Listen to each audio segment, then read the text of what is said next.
Hello everyone, I am रक्षा रघुवंशी और इस lecture में हम इंडियन पॉलिटी से पार्लियामेंट से फोर्थ टॉपिक डिस्कस करेंगे। ये हमारा फोर्थ पार्ट है पार्लियामेंट से। फर्स्ट वाले पार्ट में हमने लोकसभा के बारे में पढ़ा था, सेकंड वाले पार्ट में हमने राज्यसभा के बारे में पढ़ा था, थर्ड वाले पार्ट में हमने चेयरमैन और स्पीकर के बारे में पढ़ा था, ठीक है, और चेयरमैन के बारे में पढ़ा था राज्यसभा और लोकसभा के। अब ये फोर्थ वाला पार्ट है जिसमें हम संसद जो हमारी पार्लियामेंट है उसकी लेजिस्लेटिव प्रोसीजर्स किस तरह के होते हैं, कौन कौन से बिल होते हैं, किस किस टाइप के होते हैं, कौन कौन से सेशंस होते हैं, उन सभी के बारे में हम इस लेक्चर में डिस्कस करेंगे। तो काफी ज्यादा इंपॉर्टेंट लेक्चर है, इससे क्वेश्चंस एग्जाम में काफी ज्यादा आते हैं, तो वेरी इंपॉर्टेंट। चलिए स्टार्ट करते हैं। संसद में कितने टाइप के बिल होते हैं और कौन कौन से सेशंस होते हैं, सत्र होते हैं संसद के, वो सभी हम यहाँ पे देखेंगे। पहली बात तो आपको पता होना चाहिए विधेयक क्या होता है, अधिनियम क्या होता है, ठीक है। विधेयक या बिल या अधिनियम क्या होता है, ठीक है। संसद का सबसे महत्वपूर्ण काम क्या होता है, संसद काम किस काम के लिए बनाई गई है, ठीक है। संसद किस काम के लिए बनाई गई है, तो विधान बनाना है, विधायी निर्माण करना है, मतलब कि कानून बनाना इनका काम है, ठीक है। जैसे कि कानून बनाना, उसमें संशोधन करना, ये काम किसका होता है, संसद का होता है। तो संसद क्या करती है, बेसिकली कानून बनाती है और जो पुराने कानून है उनको अगर लग रहा है तो उसमें संशोधन करती है। वो किस तरह से करती है वो हम यहाँ पे देखेंगे। सभी विधायी प्रस्ताव बिल के रूप में संसद के सामने आते हैं। बिल या विधेयक आप कुछ भी बोल सकते हो, जो भी प्रस्ताव दिए जाते हैं वो संसद के सामने बिल के रूप में आते हैं। एक तरह का प्रस्ताव होता है बिल, ठीक है। विधेयक या बिल एक तरह का प्रस्ताव होता है जो संसद के सामने आता है, ठीक है।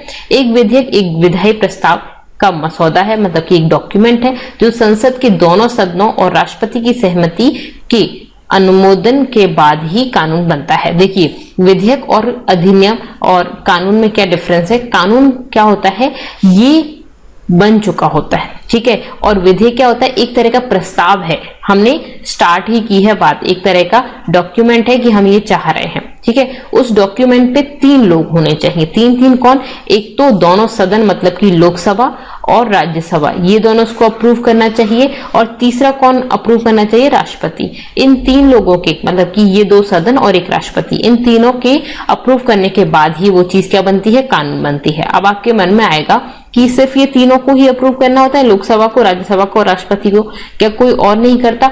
तो हाँ, कुछ ऐसे भी बिल आते हैं जिन पर जो राज्य है, जो स्टेट है, उनकी विधानसभा भी अप्रूव करती है, ठीक है। वहां 50% से ज्यादा मतलब सहमति चाहिए, उसके बाद वो अप्रूव होते हैं, तो वो हम आगे देखेंगे। पर यहाँ पे आपको इतना पता होना चाहिए मिनिमम कौन कौन करेगा, लोकसभा, राज्यसभा और राष्ट्रपति, ठीक है, ओके। तो ये होते हैं विधेयक, बिल।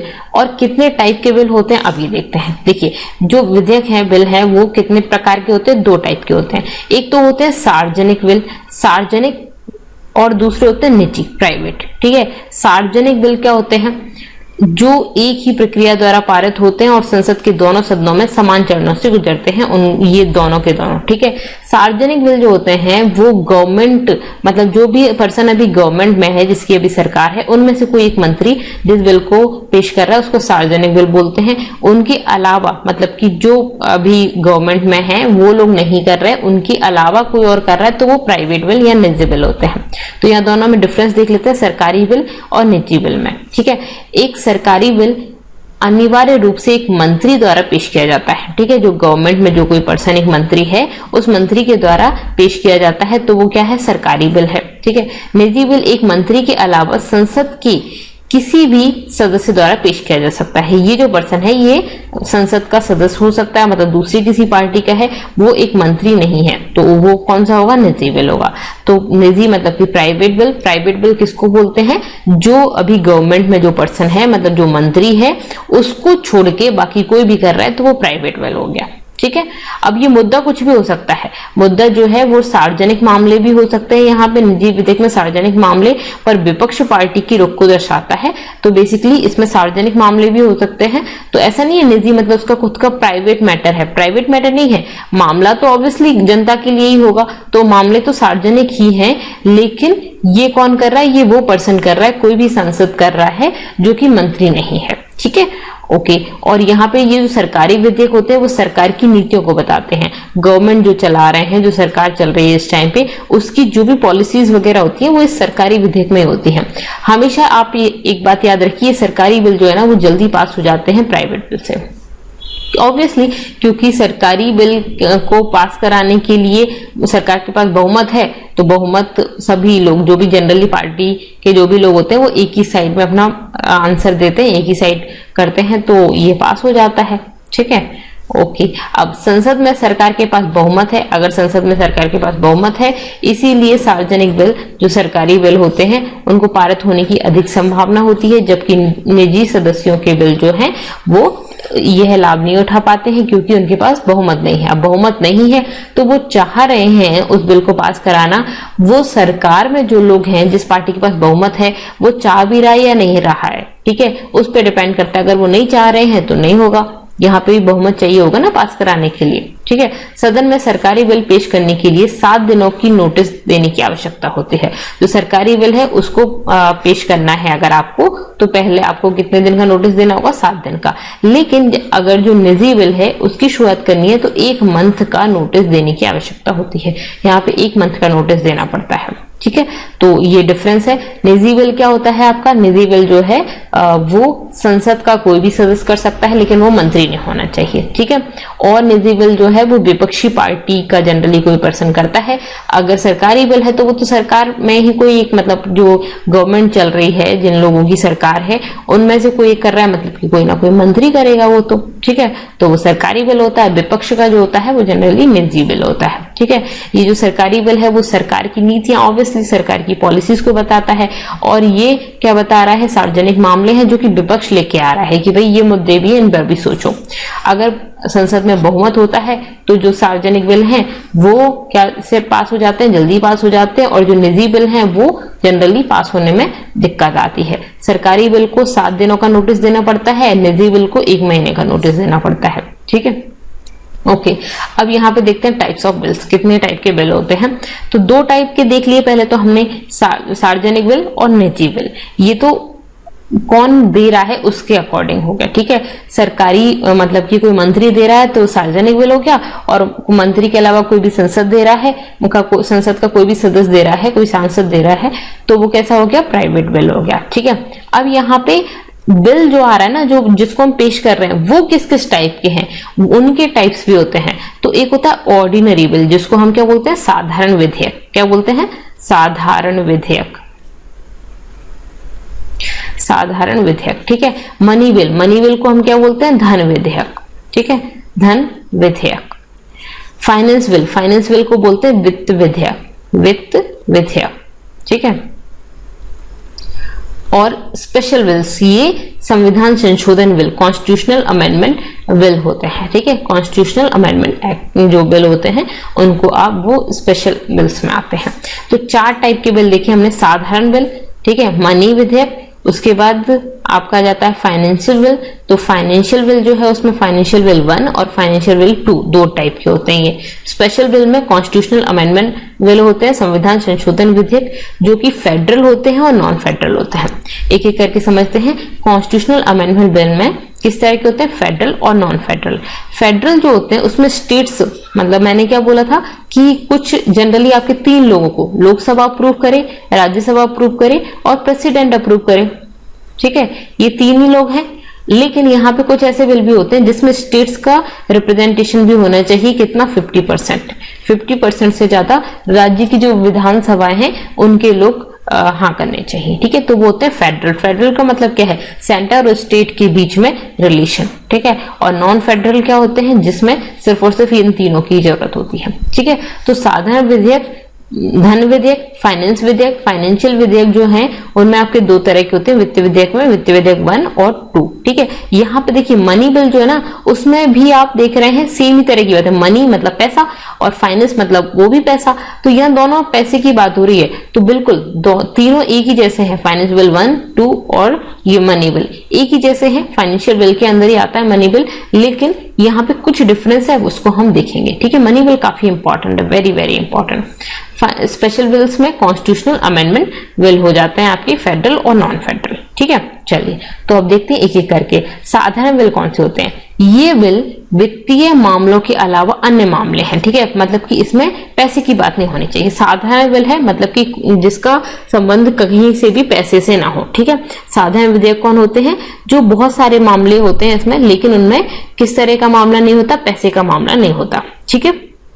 धन या वित्त विधेयक नहीं होते हैं और संविधान संशोधन विधेयक नहीं होते हैं, उनको हम ऑर्डिनरी विधेयक या साधारण बिल बोलते हैं, ठीक है। तो कैसे होंगे? ना तो कॉन्स्टिट्यूशनल अमेंडमेंट बिल होंगे और ना ही मनी बिल, फाइनेंस बिल होंगे, ठीक है। तो उसको आप ऑर्डिनरी बिल बोलेंगे और काफी सारे मामले आते हैं इसमें, ठीक है। फिर बात करते हैं मनी बिल। मनी बिल जिसमें पैसे की बात हो, तो बिल वित्तीय मामलों जैसे कि टैक्सेशन, कराधान, सार्वजनिक व्यय आदि से संबंधित होते हैं, जिसके बारे में अनुच्छेद 110 में दे रखा है, ठीक है। धन विधेयक के बारे में अनुच्छेद 110 में दे रखा है, पहली चीज तो, ठीक है। इस विधेयक में क्या क्या होता है? एक तो आपका टैक्सेशन होता है, जो कराधान है टैक्सेशन होता है, ठीक है। टैक्सेशन मतलब कि टैक्स लेना है, लगाना है, ठीक है। और संचित निधि से धन निकालना है। संचित निधि मतलब कि जो कंसोलिडेटेड फंड है उससे निकाला जा रहा है, तो वो आपका धन विधेयक में आएगा, ठीक है। लोक विधेयक की जो विषय है वो इसमें आते हैं आपके मनी बिल में, ठीक है। तो आपका टैक्सेशन से रिलेटेड चीज मनी बिल में आ जाती है। संचित निधि जो भारत का कंसोलिडेटेड फंड है उससे संबंधित, मतलब उससे अगर आप पैसा निकाल रहे हैं तो उस चीज से संबंधित जो होंगे वो धन विधेयक में आएंगे, ठीक है। ओके, यहाँ पे आर्टिकल किस में दे रखा है? 110 में जो भी देखा है वो धन विधेयक में आएंगे। अब बात करते हैं फाइनेंस बिल की। फाइनेंस बिल या वित्त बिल, ये क्या होते हैं? ये बिल उन वित्तीय मामलों से संबंधित हैं जो धन बिल में शामिल नहीं है। इसमें भी पैसे की बात हो रही है, लेकिन वो चीजें जो 110 में नहीं दे रखी है, ठीक है। उसमें कौन से होंगे? वित्त विधेयक होंगे, ठीक है। ये विधेयक जो है इसके बारे में अनुच्छेद किसमें बता रखा है? 117 में बता रखा है, ठीक है। वित्तीय विषय से ही संबंधित है, लेकिन इसमें धन विधेयक या धन बिल जो है वो शामिल नहीं है, ठीक है। क्लियर हो गया? ओके। अब बात करते हैं constitution amendment bill. Constitution amendment bill क्या होता है? संविधान संशोधन बिल। ये संविधान के किसी भी भाग में, किसी भी अनुच्छेद में, किसी भी अनुसूची में अगर परिवर्तन करना है तो उससे संबंधित जो होते हैं वो कॉन्स्टिट्यूशन अमेंडमेंट बिल होते हैं। मतलब कि संविधान में जो ऑलरेडी लिख रखा है ना, उसके किसी भी अनुच्छेद में, किसी भी भाग में, किसी भी अनुसूची में अगर हम चेंज करना चाह रहे हैं तो उसको बोलते हैं कॉन्स्टिट्यूशन अमेंडमेंट बिल, ठीक है। संविधान संशोधन विधेयक, ठीक है। इसमें आर्टिकल 368 के अंतर्गत आप चेंज करते हैं, ठीक है। क्लियर है? तो इसके बारे में प्रावधान कहां पे दे रखा है? आर्टिकल 368, ठीक है।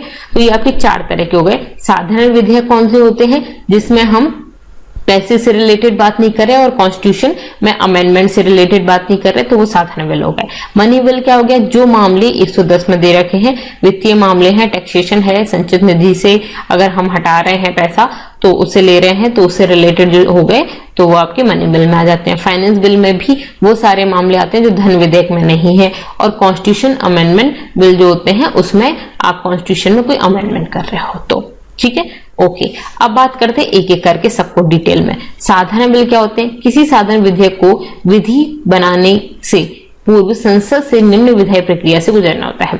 अब ये साधारण बिल, ऑर्डिनरी बिल आपने पेश कर दिया, ठीक है। पेश करने के बाद किस तरह से ये कानून बनेगा, ठीक है, किस तरह से ये विधि बनेगा, उसके लिए ये प्रोसेस चलती है, ठीक है। तो पहला होता है फर्स्ट रीडिंग। जैसे ही पेश किया उसके बाद फर्स्ट होता है काम प्रथम पाठन या पहला पाठन या वाचन या फिर फर्स्ट रीडिंग बोलते हैं। वाचन या पाठन कुछ भी बोल सकते हो, ठीक है। फर्स्ट रीडिंग इसमें क्या होता है? इसमें संसद के दोनों सदनों में किसी मंत्री द्वारा या किसी निजी सदस्य द्वारा विधेयक को प्रस्तुत किया जाता है। देखिए पहले हमने 2 तरह के देखे थे, या तो कोई मंत्री कर रहा है तो वो सार्वजनिक बिल हो गया, ठीक है, और निजी व्यक्ति कर रहा है निजी सदस्य द्वारा, मतलब कि कौन सा निजी बिल हो गया, प्राइवेट बिल हो गया, जिसमें किसी मंत्री के अलावा कोई भी करता है, ठीक है। तो यहाँ पे संसद के दोनों सदनों में या तो कोई मंत्री करता है या कोई निजी सदस्य द्वारा किया जाता है, ठीक है। तो वो 2 तरह के तो आपने बता दिया, उन 2 तरह में भी ये 4 तरह के हो गए ना, ठीक है। तो निजी सदस्य द्वारा विधेयक को प्रस्तुत किया जाता है, ये प्रस्तुत करेगा, कोई भी इंसान कर सकता है, ठीक है। इसके बाद भारत के राजपत्र में अवकाश का अनुदान और उसका प्रकाशन होता है। तो सिंपल सी बात है, पहले इसको पढ़ा जाएगा, ठीक है, ये पेश करेंगे, विधेयक को प्रस्तुत करेंगे, विधेयक को प्रस्तुत करने के बाद जो हमारा एक पेपर टाइप का होता है राजपत्र, उसमें इसको लिखा जाता है, ठीक है, प्रकाशित कर दिया जाएगा। उसके बाद क्या होगी? उसके बाद सेकेंड रीडिंग होगी, ठीक है। इस विधेयक की से पहले जो भी आपका साधारण विधेयक है ना, आपको ये चीज पता होना चाहिए। मैंने मनी बिल में आपको बताया था, मनी बिल जो है वो किस तरह से होता है, पहले जो प्रेसिडेंट है उनकी परमिशन लेनी पड़ती है, लेकिन यहाँ पे बाकी किसी में भी जरूरत नहीं है प्रेसिडेंट की परमिशन, ठीक है। तो यहाँ पे भी जरूरत नहीं होगी। फिर होती है सेकेंड रीडिंग, सेकेंड रीडिंग या द्वितीय पाठन या द्वितीय वाचन।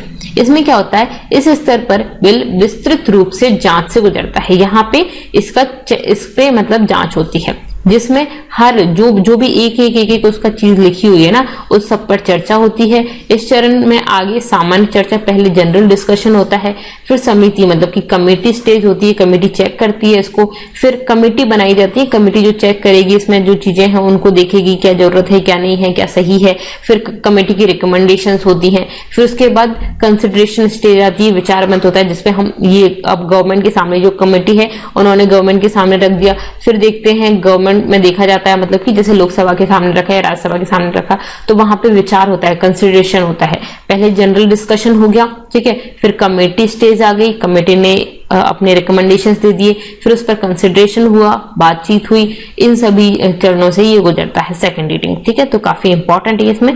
तो सबसे पहले तो इसमें डेट डिसाइड की जाती है, ठीक है, सामान्य बहस होती है सबसे पहले तो, जिसमें डिस्कशन होता है, जनरल डिस्कशन होता है, इसमें एक डेट दी जाती है जिसमें यहाँ पे डिस्कशन होता है, ठीक है। जो आपका जो विधेयक है वो पूरा का पूरा सौंपा जाता है, किसी भी कमेटी को सौंपा जाता है, ठीक है, दोनों सदनों की संयुक्त कमेटी भी हो सकती है इसमें, ठीक है, और इस तरह से पूछा जाता है। फिर जनता की राय मांगी जाती है। कमेटी जो होती है वो जनरली देखती है कि जरूरत कितनी है, क्या है, ठीक है, और जो लोग हैं उनकी क्या राय होगी इसमें, ठीक है, ये होता है। उसके बाद फिर कमेटी चल रही है, कमेटी के बाद फिर वापस से विचार विमर्श होता है, ठीक है, जो भी इन्हें रिकमेंडेशन दिए उन पे को सोचा जाता है, फिर उसके बाद ये सेकंड वाला खत्म होता है, ठीक है।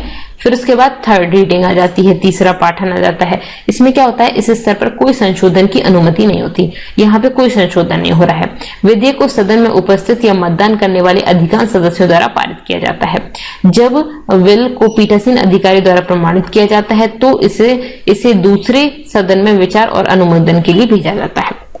देखिए 4 हो रहे थे, अभी आपने पहला दूसरा देखा। पहले वाले में क्या हो रहा था, जनरल बता दिया कि भाई हमने पेश कर दिया है और उसको प्रकाशित कर दिया। दूसरे वाले में जनरल डिस्कशन हो गया, कमेटी स्टेज हो गई, फिर उसके बाद कंसिडर कर लिया, बात हो गई। अब यहाँ पे कुछ बहस वहस नहीं होगी, यहाँ पे कुछ नहीं चलेगा। अब यहाँ पे क्या होगा, यहाँ पे वोटिंग कराई जाएगी। तो विधेयक को सदन में उपस्थित जितने भी लोग उपस्थित हैं और जो भी मतदान कर रहे हैं उनमें से अधिकांश सदस्यों द्वारा पारित किया जाएगा, ज्यादातर लोग पारित कर देंगे, ठीक है।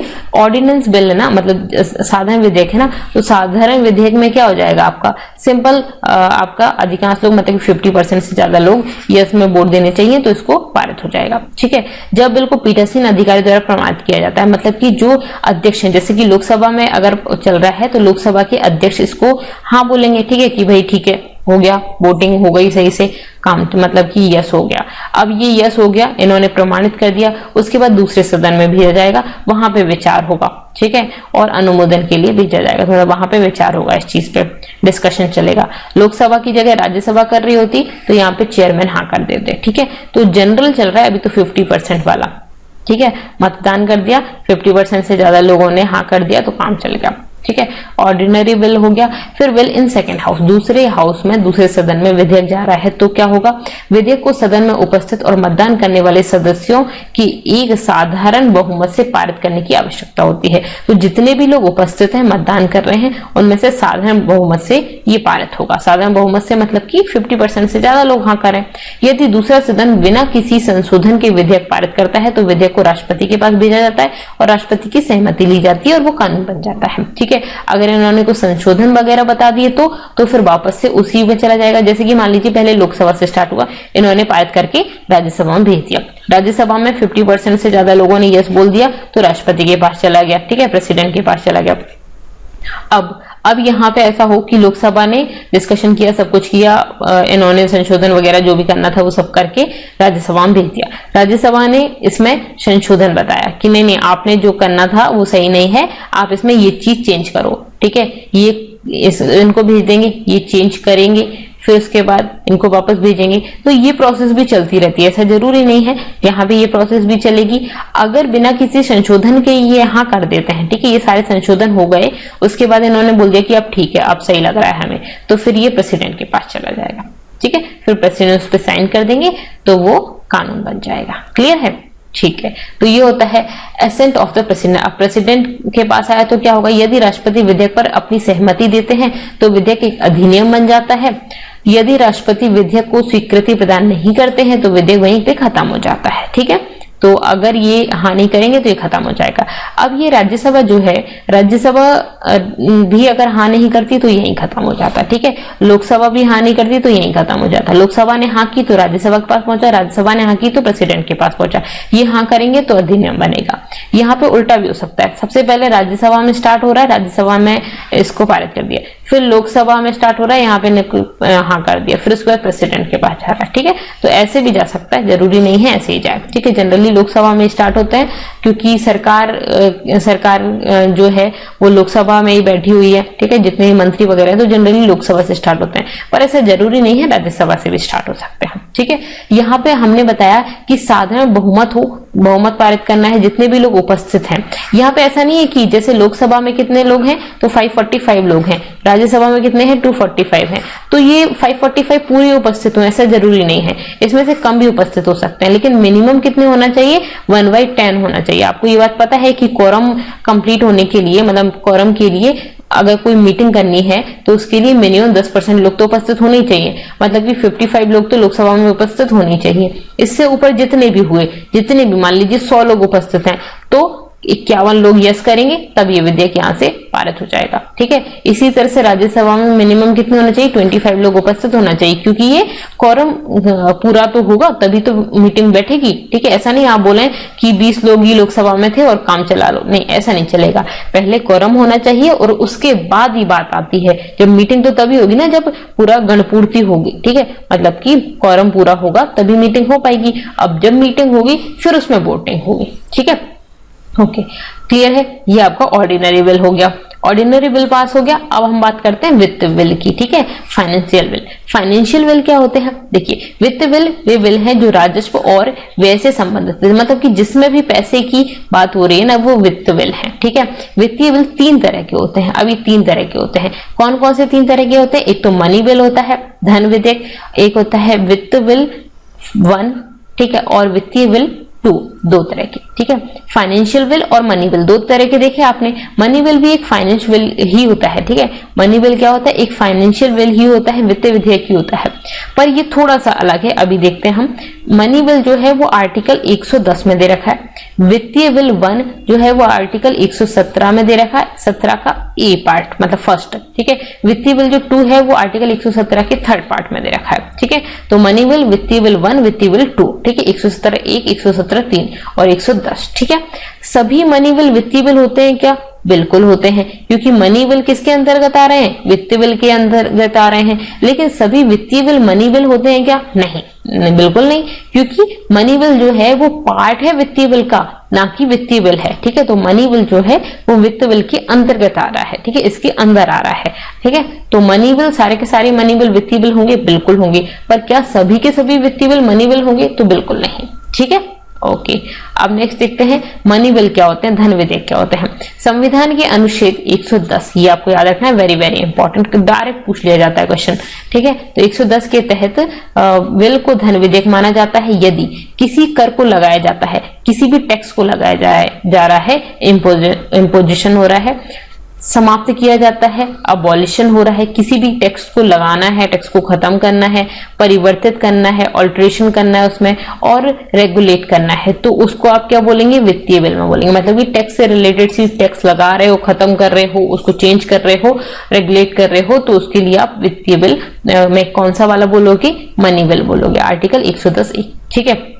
भारत सरकार द्वारा धन उधार लेने से संबंधित विधि संशोधन या विनियमन, मतलब कि भारत सरकार अगर पैसा उधार ले रही है उससे संबंधित किसी भी विधि में संशोधन कर रही है, ठीक है, और ये कुछ चेंज कर रही है, तो वो भी किस में आएगा, मनी बिल में आएगा। मतलब कि सरकार जो है वो पैसा उधार ले रही है और चेंज करके हमारी जो पॉलिसीज हैं, हमारे जो संविधान है उसमें चेंज किया जा रहा है, ठीक है, जो कानून है उसमें चेंज किया जा रहा है, तो वो किसके अंतर्गत आ जाएगा, मनी बिल के अंतर्गत आ जाएगा, ठीक है। विधेयक पर अध्यक्ष का प्रमाण पत्र अंतिम होता है, मतलब कि जो लोकसभा का अध्यक्ष होता है वही बताता है कि मनी बिल है या नहीं है, ठीक है, वो ही लास्ट होता है। ये अध्यक्ष का काम होता है, उनकी पावर होती है लोकसभा के अध्यक्ष की कि कोई भी बिल मनी बिल है, धन विधेयक है या नहीं, वो वही बताते हैं, ठीक है। इसे चुनौती नहीं दी जा सकती, राष्ट्रपति की सिफारिश पर ही लोकसभा में धन विधेयक पेश किया जाता है। पहले राष्ट्रपति की सिफारिश की जाती है, मतलब राष्ट्रपति से पूछा जाता है, उसके बाद ही लोकसभा में आता है, ठीक है, और बाद में फिर राष्ट्रपति की फिर से सहमति लेना जरूरी नहीं है। मतलब कि मनी बिल के बाद अप्रूव कराने के बाद जनरली हम क्या कर रहे थे, लोकसभा से अप्रूव करा रहे थे, राज्यसभा से अप्रूव करा रहे थे, फिर प्रेसिडेंट के पास जा रहे थे, तो उसमें प्रेसिडेंट के पास पहले ही चले जाता है, ठीक है, उसके बाद लोकसभा में आते हैं, उसके बाद राज्यसभा में आते हैं। अब लोकसभा इसको अप्रूव कर देती है, लोकसभा अगर मनी बिल को अप्रूव करती है तो ये अप्रूव हो जाता है। राज्यसभा में जाने की जरूरत नहीं है, मतलब राज्यसभा अप्रूव करे ना करे इसकी कोई जरूरत नहीं है, लेकिन राज्यसभा में ये जाता जरूर है। कितने दिन के लिए, 14 दिन के लिए। अगर 14 दिन में राज्यसभा इसको अप्रूव करती है तो ठीक है, नहीं करती तो अपने आप हो जाता है, ठीक है। चेंज कुछ बोल सकती है राज्यसभा, बिल्कुल बोल सकती है, लोकसभा उसको करे ना करे उसकी मर्जी है, लेकिन ये सजेशन दे सकते हैं, ठीक है, ओके। अब धन विधेयक क्या है और वित्त विधेयक क्या है, इन दोनों में डिफरेंस देखते हैं। धन विधेयक आपने पढ़ लिया, वित्त विधेयक, धन विधेयक एक वित्त विधेयक ही तो है, लेकिन फिर भी जो हमने वित्त विधेयक ए और बी देखे थे उसमें और धन विधेयक में क्या डिफरेंस है। देखिए, धन विधेयक जो है एक बिल को मनी बिल कहा जाता है जो विशेष रूप से संविधान के अनुच्छेद 110 में निर्धारित मामलों से संबंधित है, वो क्या हो जाएगा, धन विधेयक हो जाएगा। तो आपको इतना याद रखना है, सभी बिल जो राजस्व और व्यय से संबंधित प्रावधान से संबंधित है वो वित्त विधेयक आते हैं, मतलब जिसमें पैसे की, खर्चे की और टैक्स वगैरह लेने की, मतलब कि कमाने की और खर्चे की बात हो रही है, वो सब क्या, मतलब पैसे की बात हो रही है तो वित्त विधेयक है। और जो आर्टिकल 110 के अंतर्गत जो मामले आ रहे हैं वो सभी के सभी किसमें आ जाते हैं, धन विधेयक, ठीक है। ये एक सरकारी विधेयक होता है, ये एक साधारण ऑर्डिनरी विधेयक है, ठीक है, साधारण विधेयक है, ठीक है। ये केवल लोकसभा में ही आता है और ये कैटेगरी ए बिल लोकसभा में और कैटेगरी बी बिल दोनों में से किसी भी सदन में आ सकता है। देखिए स्टार्टिंग कहां से होती है, धन विधेयक जो है मनी बिल, उसकी स्टार्टिंग हमेशा लोकसभा से होती है, लोकसभा से ही स्टार्ट होगा, राष्ट्रपति से पहले पूछकर, ठीक है। इसमें वित्त विधेयक में दो होते हैं, एक तो आपका कौन सा होता है 117A और एक होता है 117B, मतलब कि 3 वाला, ठीक है। तो ये इसमें जो 117A है ना वो लोकसभा में ही स्टार्ट होगा और 117(3) जो है ना वो दोनों सदनों में से कहीं पे भी स्टार्ट हो सकता है, मतलब लोकसभा से भी स्टार्ट हो सकता है, राज्यसभा से भी हो सकता है, ठीक है। ये आपको डिफरेंस तीनों में पता होना चाहिए, ये सिर्फ और सिर्फ लोकसभा में होगा। कैटेगरी ए वाले जो है वो लोकसभा में स्टार्ट होंगे और कैटेगरी बी वाले किसी में भी स्टार्ट हो सकते हैं, ठीक है, ओके। इन दोनों में भी डिफरेंस देखेंगे अभी हम। राष्ट्रपति या सरकार की पूर्व स्वीकृति आवश्यक है, इसके लिए राष्ट्रपति की पहले से स्वीकृति आवश्यक होती है। धन विधेयक तभी तो आएगा सदन में जब राष्ट्रपति इस पे स्वीकृति दे देंगे और राष्ट्रपति की पूर्व स्वीकृति इसके लिए आवश्यक है, ठीक है। उसके बाद लोकसभा अध्यक्ष द्वारा प्रमाणित होता है, ये स्पीकर द्वारा प्रमाणित नहीं होता है, मतलब कि लोकसभा का अध्यक्ष इनको तो प्रमाणित करेंगे कि ये धन विधेयक है, लेकिन इनको करें ऐसा जरूरी नहीं, ठीक है। राज्यसभा की शक्ति प्रतिबंधित है, मतलब यहाँ पे राज्यसभा को कोई पावर नहीं होती, राज्यसभा को 14 डेज के अंतर्गत उसको अप्रूव करना ही होता है, ना करें तो भी अप्रूव मान लिया जाता है। लोकसभा और राज्यसभा दोनों के पास समान अधिकार होते हैं, ठीक है। उसके बाद संयुक्त बैठक का कोई प्रावधान नहीं है, लोकसभा और राज्यसभा की संयुक्त बैठक का प्रावधान है। यहाँ पे लोकसभा और राज्यसभा की संयुक्त बैठक कब बुलाई जाती है, जब कोई भी विधेयक एक हाउस से अप्रूव हो रहा है और दूसरे से नहीं हो रहा, या इस वाले से अप्रूव हो रहा है इससे नहीं हो रहा, मतलब किसी एक से अप्रूव हो रहा है और दूसरा उसको टालता है, ठीक है। फिर टलता जा रहा है, फिर इसने इनको भेज दिया, फिर इन्होंने चेंजेस के लिए इधर भेज दिया, फिर इन्होंने वापस इधर भेज दिया, ये चल रहा है। तो इसमें क्या होता है, राष्ट्रपति संयुक्त बैठक बुला लेते हैं कि भाई दोनों साथ में बैठो और अप्रूव करो अब, ठीक है। तो इसमें संयुक्त बैठक का प्रावधान है, लेकिन जो मनी बिल है ना उसमें राज्यसभा का तो कोई काम ही नहीं है, राज्यसभा को तो हाँ करनी ही है उस पे, तो इसमें संयुक्त बैठक का क्या काम, तो इसीलिए इसमें संयुक्त बैठक का कोई प्रावधान नहीं है, ठीक है, ओके। तो ये होते हैं आपके मनी बिल और फाइनेंस बिल में डिफरेंस। अब फाइनेंस बिल और देख लीजिए जिससे आपको ज्यादा अच्छे से समझ आ जाए।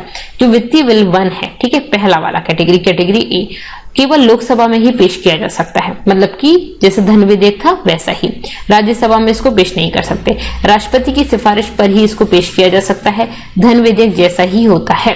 ठीक है, मतलब कि इसको पेश कहाँ पे किया जाता है, सबसे पहले तो लोकसभा में किया जाता है, राज्यसभा में इसको पेश नहीं कर सकते हैं और राष्ट्रपति की सिफारिश पर ही पेश कर सकते हैं। मतलब कि पूरा का पूरा किस तरह का हो गया, अभी तक धन विधेयक जैसा ही है। ठीक है, अन्य मामलों एवं प्रक्रियाओं में ये साधारण विधेयक की तरह होता है। बाकी सारे मामले और प्रक्रिया जो है उसमें साधारण विधेयक की तरह होता है। ये सारे काम कैसे हो गए, धन विधेयक की तरह हो गए। राज्यसभा द्वारा इसे अस्वीकार भी किया जा सकता है। मतलब यहाँ पे राज्यसभा में इसको स्टार्ट तो नहीं किया जा सकता, ये तो कंफर्म है, लेकिन राज्यसभा में ये जाएगा तो सही।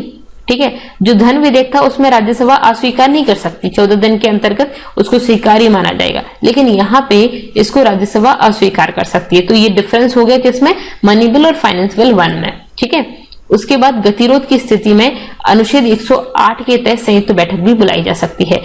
जो फाइनेंस बिल देखा था हमने, मनी बिल देखा था, सॉरी मनी बिल में 110 वाला जो मनी बिल था उसमें संयुक्त बैठक नहीं बुलाई जाती, लेकिन जो फाइनेंस बिल है, जो हमारी वित्तीय बिल 1 है, उसमें हम संयुक्त बैठक बुला सकते हैं। तो ये जो चीजें हैं वो सारी की सारी मनी बिल से अलग हो गई और ये वाली जो चीजें हैं वो मनी बिल के समान हो गई। ठीक है, तो ये सेम हो गई एज मनी बिल और ये चीज डिफरेंट है।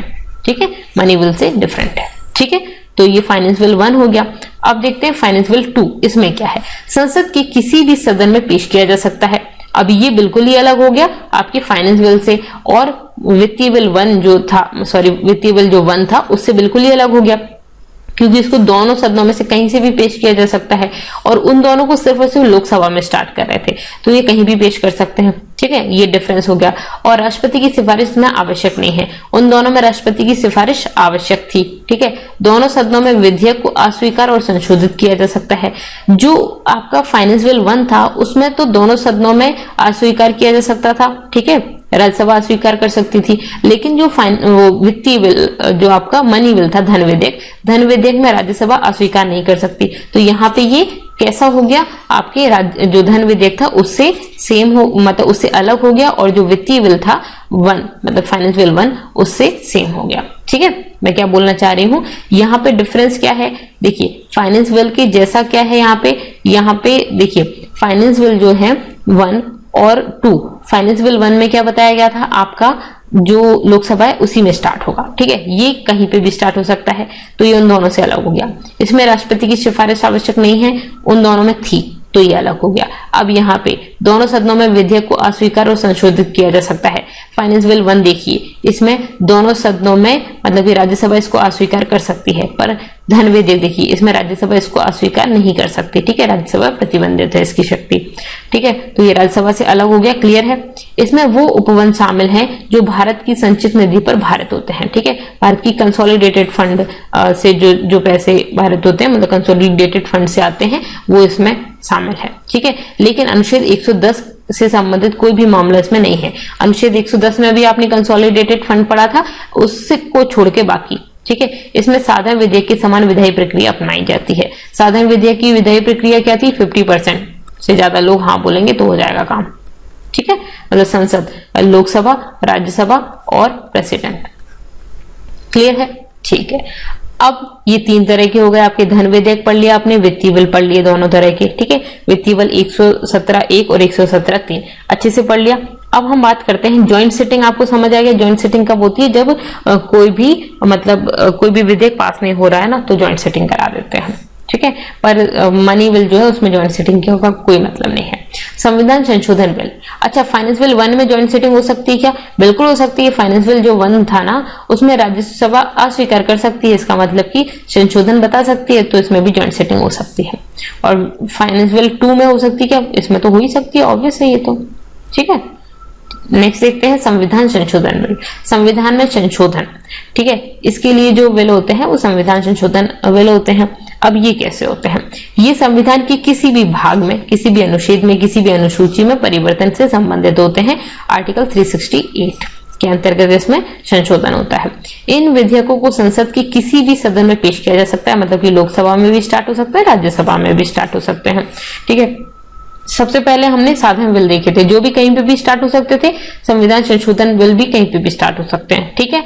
और आपने बाकी फाइनेंस बिल देखे थे, उनको अलग कर दो, मनी बिल और 2 फाइनेंशियल बिल थे, ठीक है, 1 और 3 वाला जो आपका था, कैटेगरी ए कैटेगरी बी, ठीक है।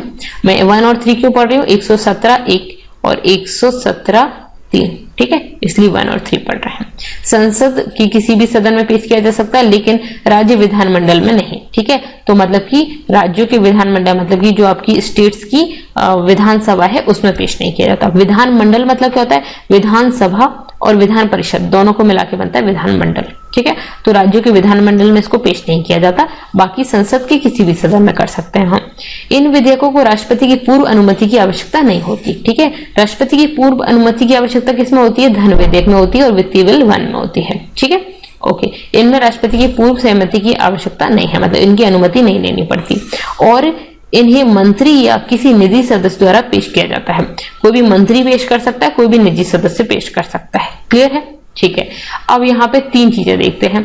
विधेयक जो संसद द्वारा साधारण बहुमत से पारित किए जाते हैं, एक तो वो टाइप के होते हैं, साधारण बहुमत मतलब कि 50% से ज्यादा लोग हाँ कर रहे हैं, ठीक है, साधारण बहुमत हो गया। वो विधेयक जो संसद द्वारा विशेष बहुमत से पारित किए जाते हैं, मतलब 2/3 मेजोरिटी चाहिए, ठीक है, 75%, मतलब 75% लोग हाँ बोलने चाहिए। विधेयक जो संसद द्वारा विशेष बहुमत से पारित होते हैं और राज्य की विधानसभाओं में कम से कम आधे सदस्यों द्वारा पारित किए जाते हैं, मतलब कि आधे सदस्य मतलब कि 50%, कम से कम 50% लोग हाँ बोलने चाहिए। तो ये होते हैं 3 टाइप के संविधान संशोधन बिल, 3 टाइप के होगा। कौन कौन से, एक तो साधारण बहुमत से पारित हो रहा है, मतलब कि 50% से ज्यादा लोग यस बोल रहे हैं। दूसरे वो होते हैं जो विशेष बहुमत से पारित होते हैं, मतलब कि 2/3 मेजोरिटी से। और तीसरे वो होते हैं जो कम से कम, मतलब उनमें संसद का विशेष बहुमत तो चाहिए ही चाहिए, मतलब कि 2/3 लोग तो हाँ बोलने ही चाहिए, और साथ ही साथ ये राज्य की जो विधानसभाएं है ना, उनमें कम से कम आधे से ज्यादा लोग यस बोलना चाहिए, ठीक है, 50% से ज्यादा। तो वो आपके 3 तरह के हो गए, ठीक है। तो इसमें क्या है, ये देखिए, कुछ ऐसे संविधान में संशोधन होते हैं, कुछ ऐसे पार्ट हैं जिनमें लीनियंट है, संशोधन बहुत इजीली हो सकता है, कुछ है जिनमें थोड़ा सा टफ है, कुछ ऐसे हैं जिनमें बहुत टफ है। तो किस पार्ट में आप चेंज कर रहे हो उसके अकॉर्डिंग यहाँ पे बहुमत चाहिए होता है, ठीक है। भारतीय संविधान के अनुच्छेद 368 के तहत संविधान में संशोधन करने की शक्ति किसके पास होती है, संसद के पास होती है, ठीक है। तो संसद के पास ये शक्ति होती है कि आर्टिकल 368 के अंतर्गत कि वो संविधान में संशोधन कर सकती है, ठीक है, ओके। अब विधेयक को राष्ट्रपति की सिफारिश के बिना दोनों सदनों में पेश किया जाता है, किसी में भी पेश किया जा सकता है। संविधान संशोधन विधेयक जो है राष्ट्रपति की सिफारिश की जरूरत नहीं होती है इसमें, ठीक है, इनकी अनुमति की जरूरत नहीं है। ऐसे विधेयक को प्रत्येक सदन, लोकसभा और राज्यसभा द्वारा विशेष बहुमत के साथ अलग से पारित किया जाता है। जो संविधान संशोधन विधेयक है प्रत्येक सदन में पारित किया जाता है 2/3 मेजोरिटी के साथ, ठीक है। 24वें संविधान संशोधन 1971 के द्वारा राष्ट्रपति के लिए संविधान संशोधन विधेयक पर अपनी सहमति देना जरूरी हो जाता है। 24वां संविधान संशोधन 1971, जिसमें हमारी जो इंदिरा गांधी थी उन्होंने किया था, तो इसमें क्या था, राष्ट्रपति जो है उनको सहमति देनी ही पड़ेगी, ठीक है, उनको हाँ बोलनी ही पड़ेगी। अब संविधान संशोधन विधेयक पर सहमति किस तरह से होती है।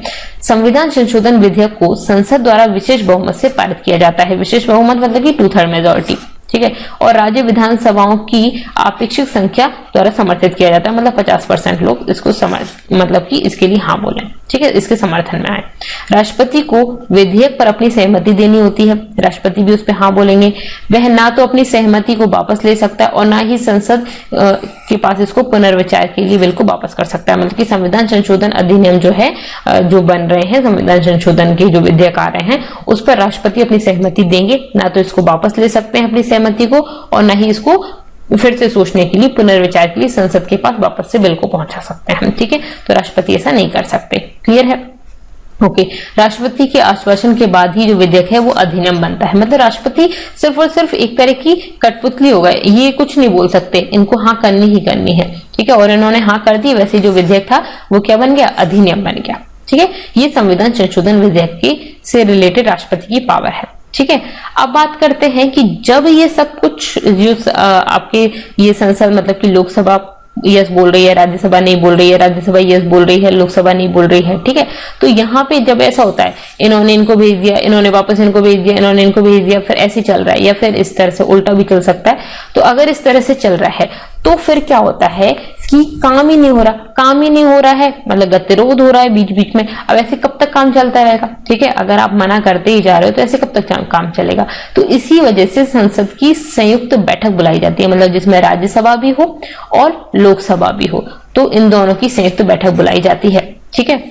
यह बैठक अनुच्छेद 108 के अंतर्गत, जिसमें दोनों सदनों के मध्य गतिरोध उत्पन्न होने पर संसद की संयुक्त बैठक बुलाई जाती है, ठीक है। अगर गतिरोध हो रहा है तो इसकी संयुक्त बैठक बुलाई जाएगी। किसी विधेयक को एक सदन द्वारा पारित किया जाता है और दूसरे सदन में भेजा जाता है, लेकिन अगर, ठीक है, जनरली ऐसा होता है, ठीक है, एक सदन में पारित हो रहा है फिर दूसरे में जाएगा, लेकिन अगर ऐसा नहीं है तो दूसरा सदन जो है वो विधेयक को अस्वीकार कर देता है। मतलब लोकसभा में पारित हो गया, राज्यसभा ने बोल दिया नहीं कर रहे हम, अस्वीकार कर दिया।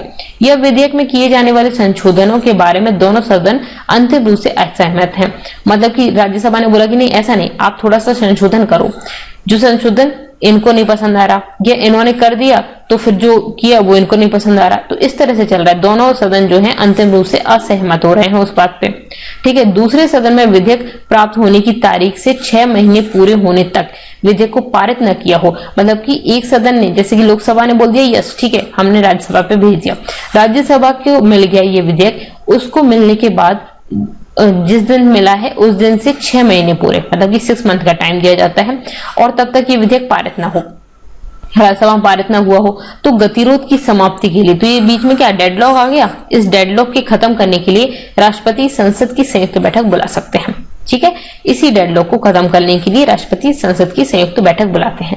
ये चीज उल्टी भी हो सकती है, राज्यसभा ने तो हाँ बोल दिया पर उसके बाद लोकसभा ने हाँ बोल रही है, ठीक है। तो डेडलॉक तो किसी भी तरह से आ जाए और इसको खत्म करने के लिए राष्ट्रपति संयुक्त बैठक बुला सकते हैं कि आपस में डिस्कशन कर लो एक साथ बैठ के, ठीक है। आर्टिकल 110 ये आपको याद रखना है। संयुक्त बैठक केवल वित्त विधेयक और साधारण विधेयक पर बुलाई जाती है, ठीक है।